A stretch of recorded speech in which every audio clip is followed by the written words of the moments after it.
Uma boa noite a todos presentes aqui no Leal e o pessoal que está acompanhando pela internet.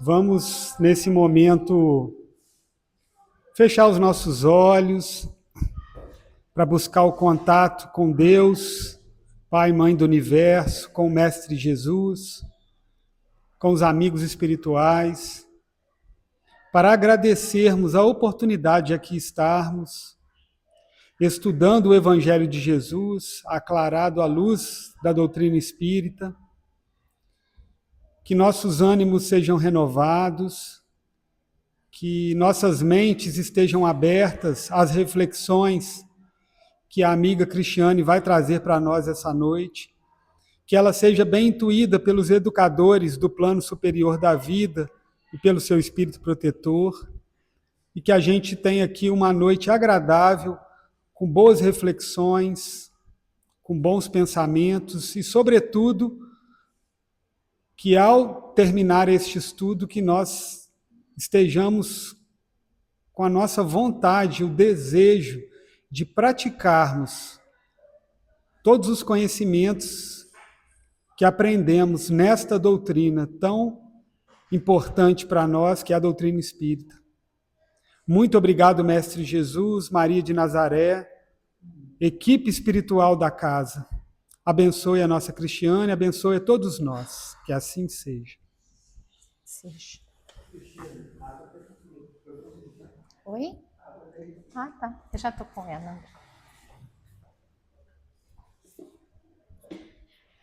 Ai, vamos lá, né? Boa noite a todos. Feliz de estar aqui de novo com vocês. Nessa casinha, que é ao lado da gente, né? Quero pedir ao meu protetor espiritual, que só ele sabe como é que tá, porque vocês podem até achar assim, é professora, tem facilidade de falar, mas só eu sei como é que está sendo para mim falar aqui hoje, porque eu não ando bem de saúde, eu estou com crises de ansiedade. E até para quem fala muito ou trabalha com isso, quando está em crise é complicado. Tem hora que a minha voz até se perde, eu perco a minha voz.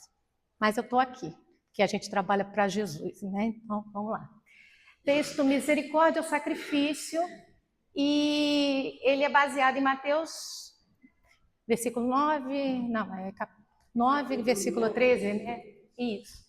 Misericórdia quero, não sacrifício. E aí a gente vai chegar lá na historinha agora. Eu aproveito para colocar algumas imagens da série Chosen e adaptei também para o Livro dos Espíritos algumas questões, tá? Para falar sobre isso. Eu usei algumas partes do Chosen porque, para mim, é uma série que demonstra Jesus como eu acredito que ele seja.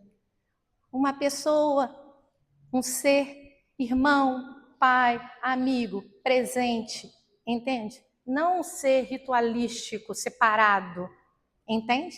E isso é muito importante da gente falar aqui agora, porque eu vou falar com vocês sobre sacrifício e misericórdia, tá?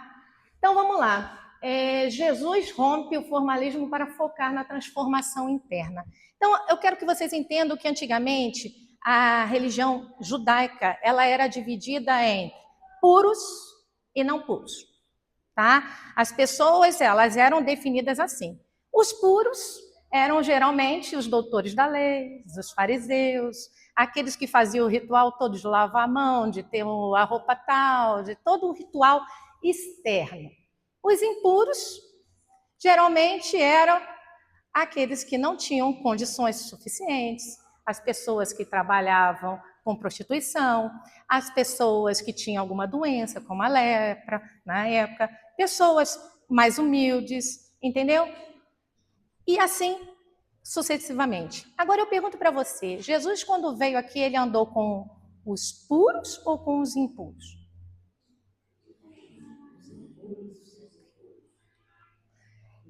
Ele andou com todos.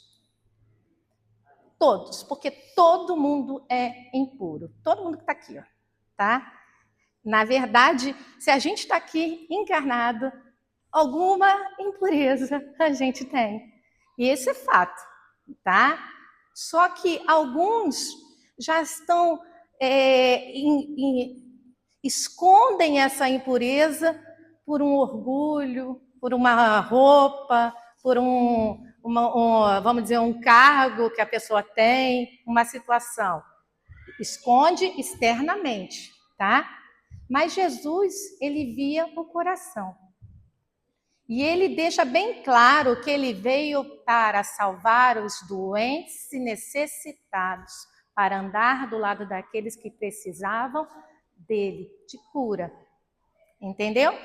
E aí, ele causa uma revolução, porque exigir pureza através do sentimento e do acolhimento sincero, naquela época era um problema muito sério, porque a religião judaica era baseada toda em rituais e sacrifícios. E esses rituais e sacrifícios não eram grátis.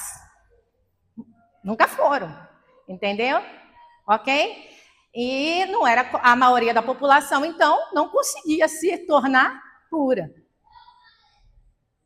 Pode falar. A questão financeira que você citou, que nesses rituais de sacrifício, as ovelhas e os cordeiros que eram oferecidos, pelos mais pobres, eram os manchados. Sim. Os manchas.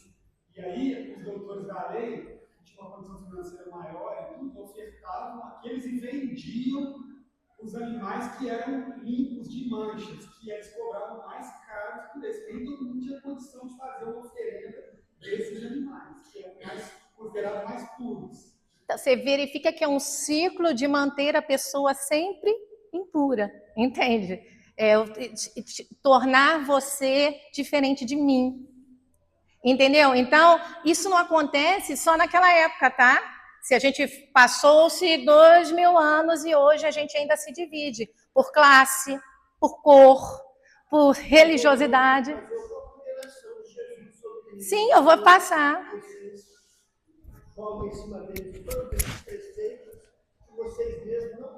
Sim, eu vou passar ali.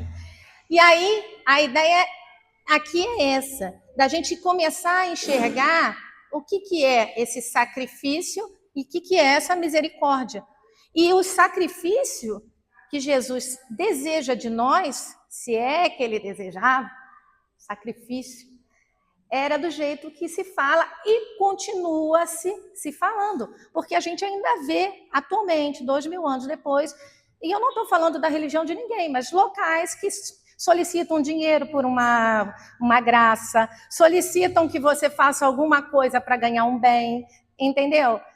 Mas que você tem que se exibir de uma determinada forma para estar limpo para Jesus, e não é nada disso, tá? E aí eu começo mostrando que para Jesus, e aqui é outra coisa bem clara, tá? Ele andava com os excluídos, e ele cumpria o determinado para a vida dele.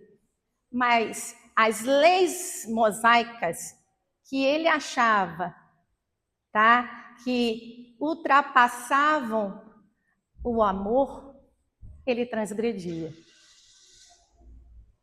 E é aí que entra aquilo que ele determinou. Entre todas as leis, ele transformou em basicamente uma, né, ou duas numa só. Amar a Deus sobre todas as coisas e ao próximo como a ti mesmo.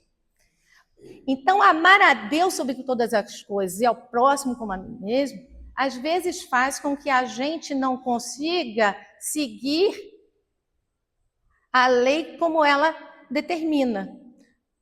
No caso aqui, a lei judaica tinha certas situações que eu vou mostrar para vocês que Jesus ultrapassou através da misericórdia. Tá?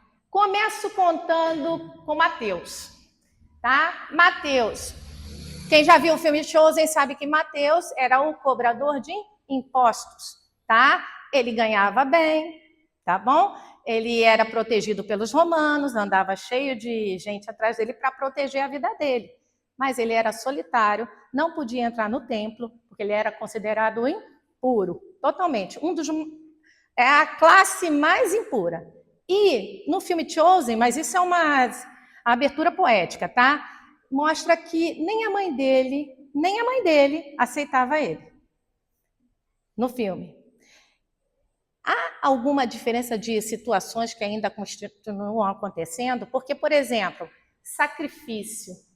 Se formos para pensar, para o mundo judaico daquela época, a mãe estava se sacrificando, ela tinha um filho que era impuro, e ela não podia ficar com ele, né? Ela fazia o papel dela de mãe judaica da época. Mas era isso que Deus queria dela? Ou Deus queria que ela amasse esse filho, independente do que ele fizesse? Sacrifício, misericórdia. Entende? Total. Mas aí, vamos lá. Ele estava ali cobrando imposto, passa Jesus, olha para ele e fala: segue-me. Jesus não pediu para ele se purificar. Jesus não pediu para ele trocar de roupa, vender, como o André falou, cabra, comprar cabrito, dedicar nada. Jesus não pediu a purificação externa de Mateus em nenhum momento. Ele só pediu que Mateus seguisse ele, fosse com ele. Sabe o que é isso para uma pessoa que é isolada socialmente? Sabe o que? Eu imagino o olhar de Jesus tocando a gente. Mas no caso do Mateus, ele era a minoria isolado, marginalizado, dentro da própria casta dele. Ele era judeu, marginalizado, impuro.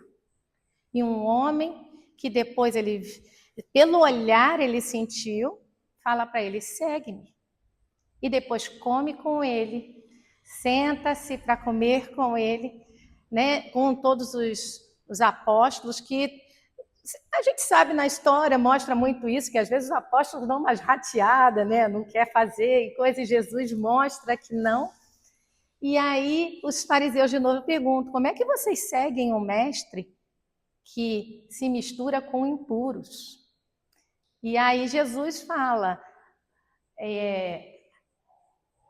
não vim chamar justos, mas pecadores ao arrependimento. Aprenda. O que eu desejo, na verdade, é misericórdia, não sacrifício. Eu quero, na verdade, não que você mostre rituais externos ou uma aparência externa de que você é justo e bom, mas eu quero que você se modifique internamente, que você se ponha no lugar do outro. Misericórdia é isso. Eu estava conversando com o Antônio, a palavra fariseu quer dizer afastado. É aquele que se afasta, aquele que não... É como se já fosse ali uma divisão de casta mesmo, entendeu? Não se mistura. Agora, no caso de Mateus, que era muito... Você falou, é muito sério, porque ele era considerado um traidor da igreja. Sim. Pelo fato dele ter servido a Roma como cobrador de impostos, ele não era nem sei se era impuro, ele era mesmo um traidor. Traidor. Ele era o pior. Era a pior espécie, era alguém que tinha conhecido o judaísmo, tinha conhecido Deus e tinha abandonado isso por dinheiro. Porque os cobradores de impostos ganhavam muito dinheiro porque exerciam uma função importante para a Roma. Mateus estava lendo sobre isso. Mateus, na própria Bíblia, diz que isso, que é tirar ele da coisa do dinheiro e fazer ele seguir a Deus, já foi a primeira, vamos dizer assim, já foi como se fosse ali Deus fazendo, eu esqueci a palavra, quando ele, o primeiro milagre, vamos dizer assim. Porque vocês imaginam o que é viver num local miserável, você conhecer as leis todas, você ter um dom de contagem, tudo, e você trabalhar para o inimigo num país, né? O inimigo. Ser maltratado, pisoteado, trair, de certa forma, trair. E de repente chega um homem puro, olha para você e fala: segue-me. E ele foi. Milagroso isso. Porque a gente sabe que a prova do dinheiro é uma das mais difíceis de largar. Muitos outros não conseguiram. A força vibracional. Muito complicada.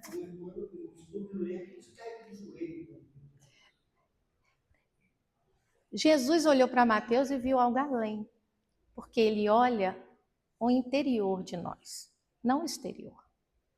Ele viu um sofrimento ali, um arrependimento, uma dor de estar sozinho, de ter traído. Ele viu.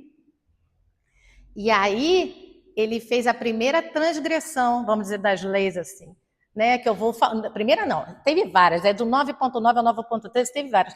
Mas eu estou falando aqui das que eu vou falar hoje, que são só 3. Ele não ficou preso ao dogma, não me misturo com impuros.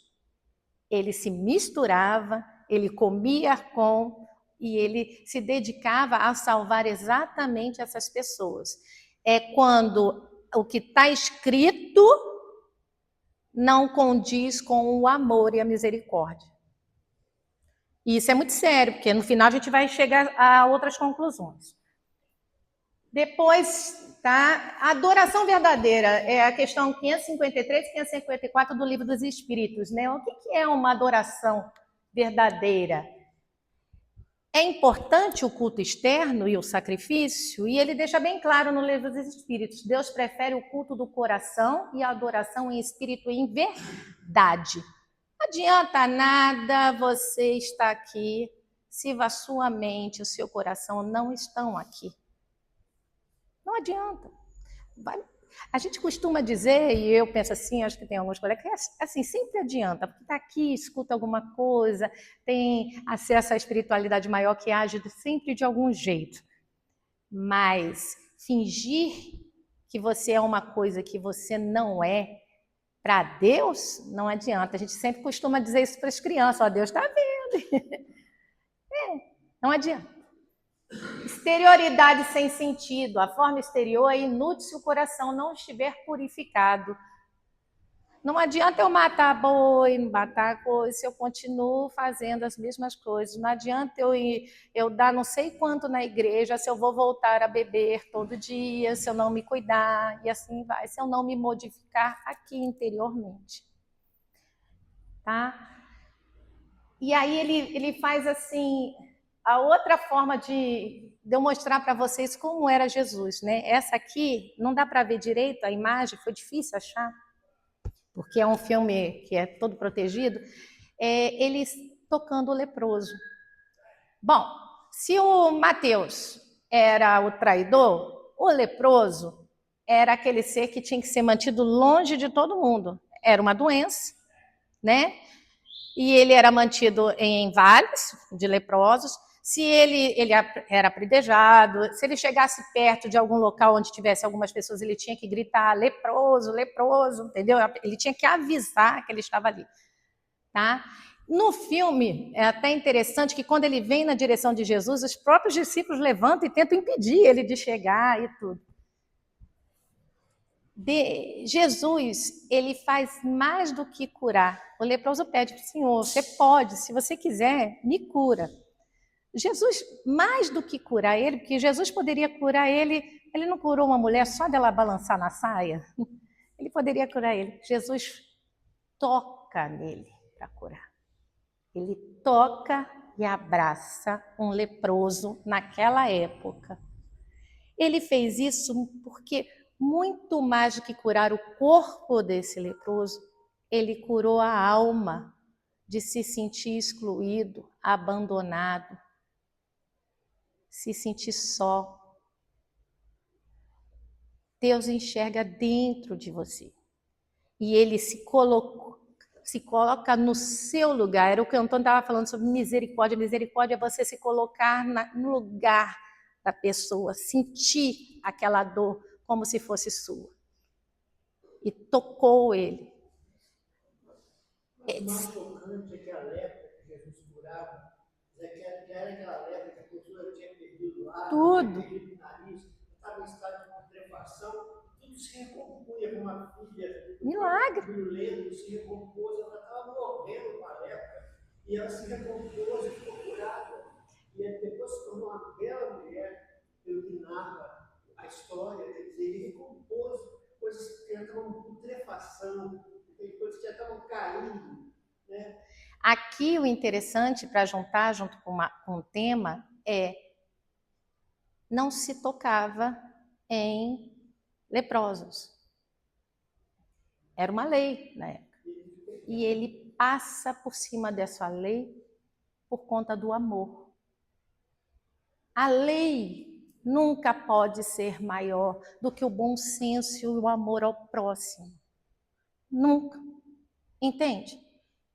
Porque quando a lei é levada ao pé da letra, hoje a gente escuta coisas que não deveria mais estar escutando.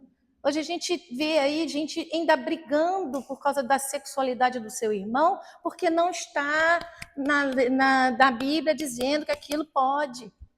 E o amor pelo seu filho, que às vezes nasceu gay, e o amor pela sua filha, o amor por aquela pessoa.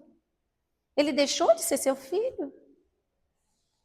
Você vai seguir o que a Bíblia manda ou o que o amor quer de você? Entende? Mas falar homossexual e lésbica aí é muito complicado, tá? Para muita gente. Isso é uma coisa a gente trabalhar ainda muito, muito mesmo. Mas eu estou usando como um exemplo aqui, poderia ter usado outros, mas eu usei exatamente porque é complicado.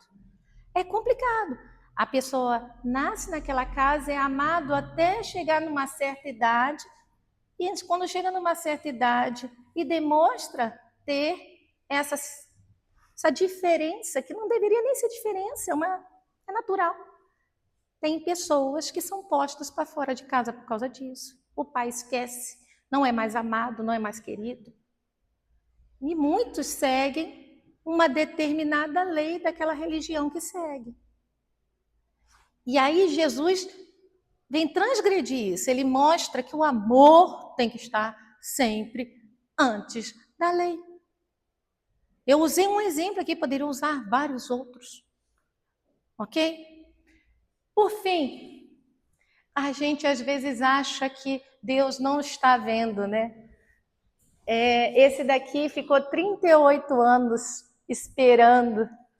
Ele é o aleijado que não conseguia chegar na fonte, né? Que realizaria o desejo dele se curar. Ele não conseguia. 38 anos. Eu vi o Chosen desse daí e é Jesus que vai lá, né? Jesus vai lá. A gente às vezes pensa que ninguém está escutando a gente, que ele não está vendo, que Deus não te ouve, que você não escuta, que não se realiza. Mas é tudo no tempo de Deus. Ele esperou 38 anos para ser o aleijado que é falado em todas as escrituras, que Deus curou. Curou num sábado, Shabá, dia santo. Vocês acham realmente que Jesus não sabia que era um dia santo? Vocês acham realmente que Jesus, quando fazia essas coisas, não sabia que ia dar problemas para eles futuro? É lógico que ele sabia. Só de olhar para você, eu acho que ele sabia tudo que acontece, mapeava, lia mentes. Gente, o que a gente vê hoje aqui numa casa espírita, hoje, você multiplica isso 1000 vezes, deve ser Jesus andando na Terra. A compreensão espiritual dele, em forma humana. Seria difícil para mim aqui traduzir o que seria. Mas ele curou. Ele foi lá na fonte e curou. Essa pessoa sai, levanta e sai andando, falando para todo mundo que foi curado. E numa felicidade danada, lógico. Não, esse daqui, na verdade, não é cego, não, ele é paralítico. Ele é o paralítico. E ele sai andando, arrastando a esteirinha dele, contando para todo mundo. Só que Jesus também ultrapassou uma lei, curar no sábado. Ele trabalhou no sábado, no Shabá, dia santo. Te pergunto, você deixaria de dar de comer para alguém porque aquele dia não pode?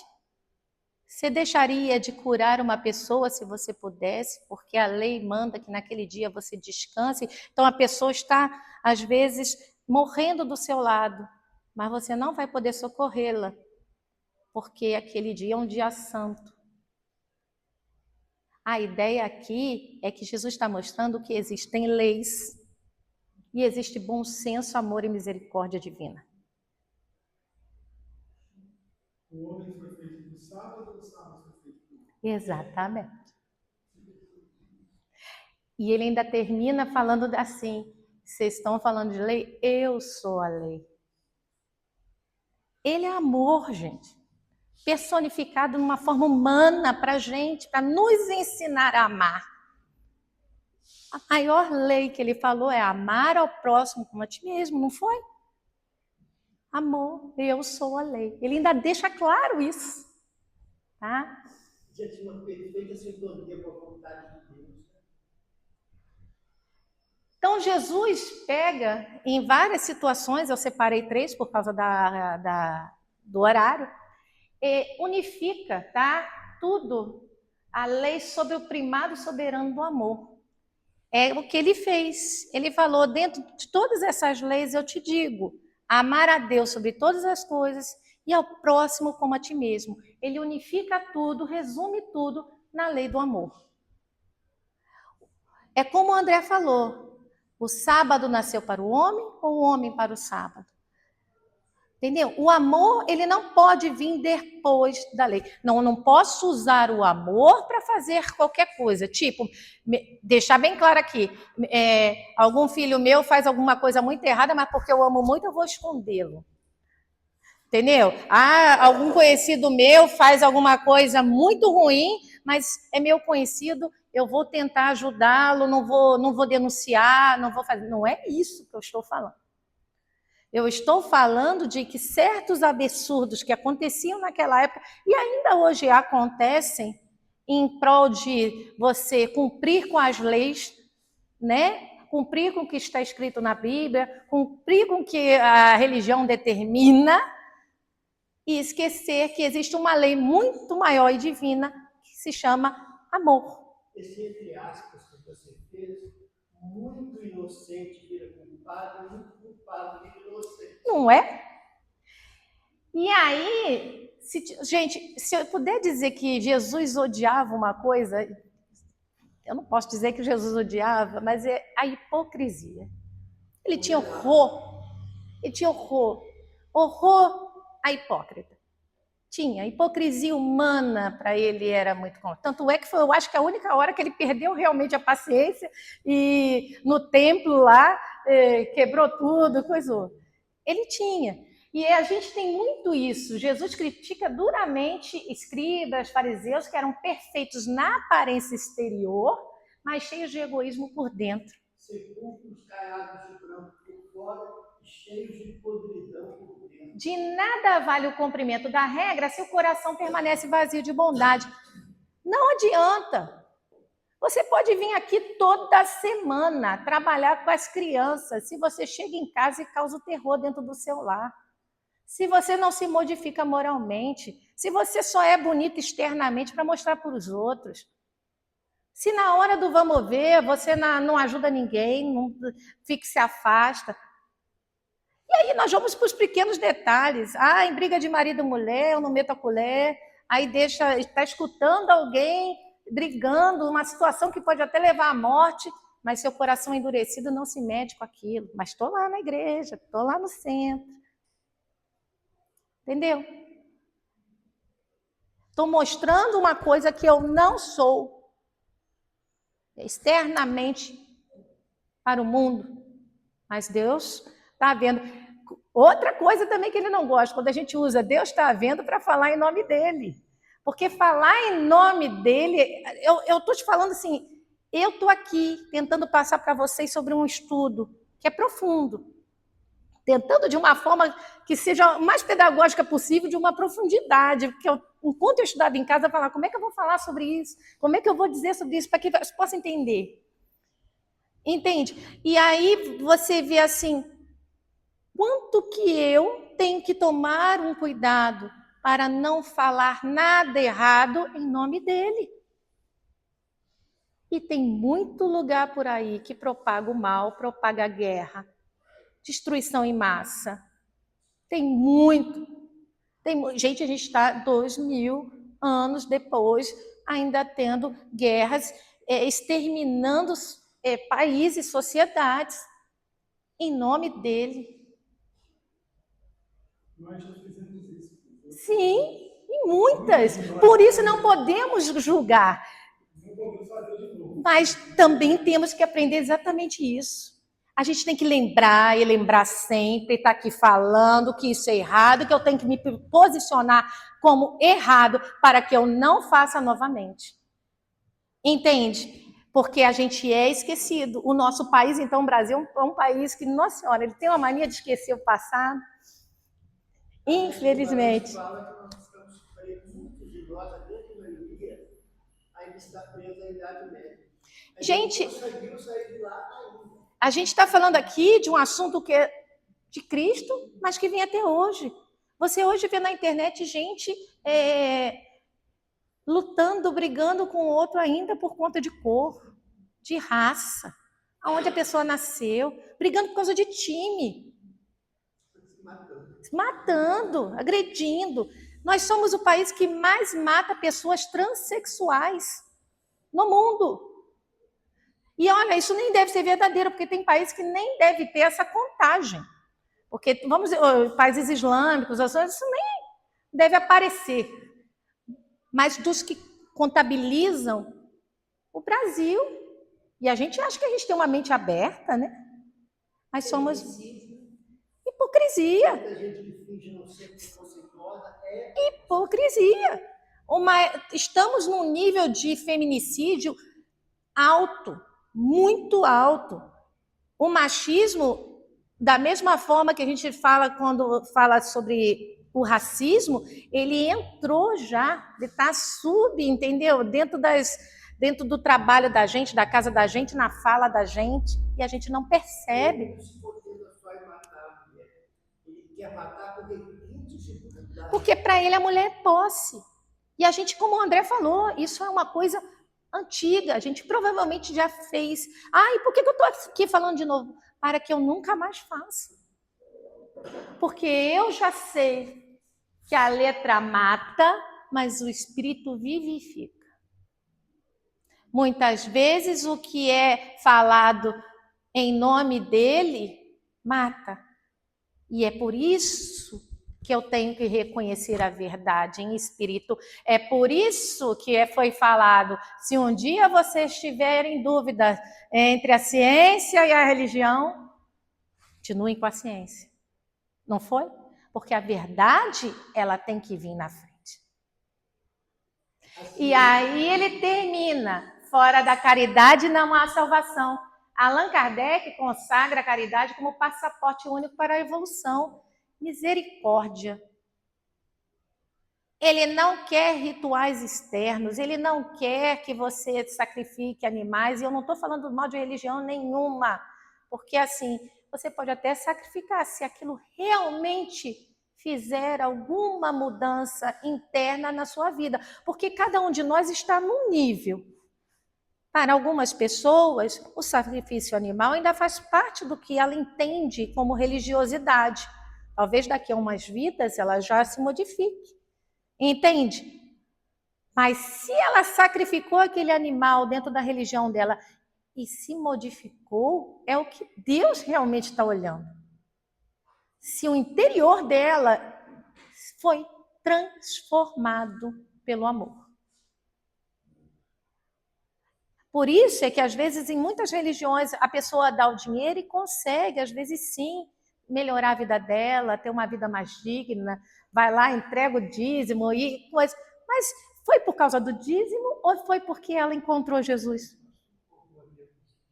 Aí o pastor comprou avião para viajar. Mas esse é o problema do pastor. A pessoa que deu com amor e fé, tentando se modificar, tentando ser alguém melhor, fazendo o sacrifício dela e se melhorando, tendo às vezes uma outra conduta dentro de casa, parando de beber, parando de coisar, se transformando, ela está conseguindo iluminar a centelha divina dela. Porque não é templo, não é o local. Deus está aqui dentro de nós. Porque se ele estivesse aqui na cadeira, seria diferente, não seria Deus. Entende? E é isso que o nosso irmão Jesus veio mostrar para a gente.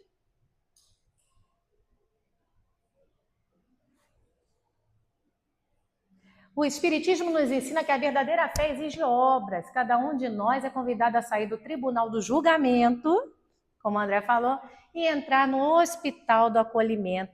Lembra que eu falei no início que todo mundo aqui era impuro?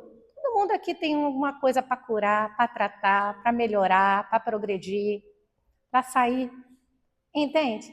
A gente não está aqui para julgar ninguém. Muito provavelmente eu já fiz coisas horrorosas em outras vidas, com certeza. Gente, eu dou aula 3 vezes, 3 turnos, pego crianças de todos os tipos, minha carga é pesada. Mas nada é dado a gente se a gente não puder carregar. Não é assim? Nem é isso que a gente acredita? Mas se ela veio desse jeito pesadinha, é porque eu fiz por merecer. Talvez na outra vida venha um pouquinho mais leve, mas não sei. Entende? Mas o melhor disso tudo é que em algum momento, lá para trás, quando eu ainda estava, como o André falou, fazendo coisas horríveis, muitas vezes num umbral cheio de chagas, toda quebrada, como uma aleijada, quando eu fui uma traidora, quando eu fui uma pessoa que só pensava em dinheiro, quando eu fui uma pessoa que ninguém queria perto, quando eu fui um espírito errante, ruim, mau, em algum momento, muito provavelmente alguém aqui, me pegou pela mão, me deu um abraço como Jesus, me curou, E não foi uma cura assim, como sai tudo, não. É uma cura que me faz hoje estar aqui trabalhando nessa casa com todas as dificuldades. É uma cura que me faz amar vocês do jeito que cada um aqui é. E ainda é um amor tão pequenininho, porque nós ainda estamos caminhando no amor, sabe? A gente ainda é aprendiz. Mas eu ainda não consigo chegar na angelitude e dar um abraço em Jesus, como diz a Thalita. Mas eu já consigo, com todas as minhas imperfeições e impurezas hoje, dar um abraço em cada um de vocês e receber também, quando eu preciso. Entende? Isso é misericórdia divina. Essa é a maior misericórdia divina, porque muitas vezes a gente tem problemas dentro de casa? Tem. Mas não é só um ou dois, às vezes é família, está todo mundo ali, aí divide. Às vezes o problema é grande, divide. Às vezes a gente está ali dentro de um trabalho, é difícil trabalhar naquilo, mas tem sempre um colega que te dá a mão, que te ajuda, que te levanta. É que às vezes a gente só olha para o ruim. Mas a misericórdia divina está ao nosso lado a todos os momentos. Fecha essa questão pedindo a vocês, perguntando, né? Se vocês estão exigindo sacrifícios do outro enquanto negam de dar misericórdia. Espero que não. Se a gente está substituindo a rigidez do julgamento pela brandura da caridade moral.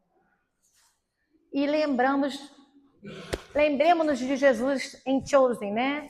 Ele olha para o que podemos nos tornar e não para os nossos erros do passado. Como eu falei para vocês, uma vez eu fui uma gotinha nesse oceano infinito que é a vida, bem suja, mas bem suja. Mas um dia veio um sol, me fez subir, eu fui parar lá nas nuvens, me juntei a outras gotinhas, me purifiquei, me tornei branquinha, desci de novo, para me sujar de novo, aprender de novo. E assim como o ciclo da água, é o ciclo das reencarnações. Nós somos gotas no oceano, infinitos de Deus. Estamos aqui eternamente buscando aprender, melhorar, progredir, graças à misericórdia divina de ter um pai e um irmão como Jesus. Fecha a história contando uma historinha para vocês. Diz a lenda, gente, isso é uma história, tá? Que Maria um dia, antes do Natal, decidiu descer e visitar um mosteiro. E aí os monges do mosteiro ficaram tudo doidos, né? Nossa, o que eu vou apresentar para Jesus? Ah, eu tenho o canto lírico mais maravilhoso. Ah, eu tenho essa poesia mais linda. Ah, eu escrevo com as letras mais bonitas da escritura. Ah, eu tenho um entendimento maravilhoso do que é essa parábola. E assim foi. E a cada... Imagina a Maria aqui parada com Jesus no colo, cada um se apresentando, mostrando para Jesus o que tinha de mais perfeito, bonito, com orgulho. A última pessoa da fila era um frade, novinho, igual aquele ali da foto. Ele não sabia nada ainda. Ele muito mal sabia ler ou escrever. Ele ainda não tinha decorado escrituras, ele ainda não tinha aprendido a escrever, ele ainda não sabia quase nada. O que ele sabia era o que a família dele tinha ensinado para ele, era malabarismo, que ele era proveniente de circo. Quando chegou a vez dele, ele muito envergonhado, ninguém queria nem deixar ele se apresentar, ele pegou as laranjas da mão, e em frente a Jesus, ele entregou para Jesus tudo o que ele tinha, que era o conhecimento dele, era o que ele sabia. Ele fez um malabarismo com as laranjas para Jesus. Diz a lenda que foi somente nessa hora que Jesus deu uma gargalhada e Maria deixou ele segurar ela no colo. Jesus sabe quando você está indo de coração até Ele. Ele enxerga aquilo que você realmente entrega para Ele, de verdade. Se é amor, se é orgulho, se é aparência, se é vaidade. Ele sabe. A gente é que tem que aprender, que Ele já sabe quem você é. Está na hora de você, o que Ele quer de você, que você seja melhor e melhor a cada dia mais. E é isso, gente. Desejo de todo o coração que essa noite tenha sido tão abençoada para vocês como foi para mim fazer.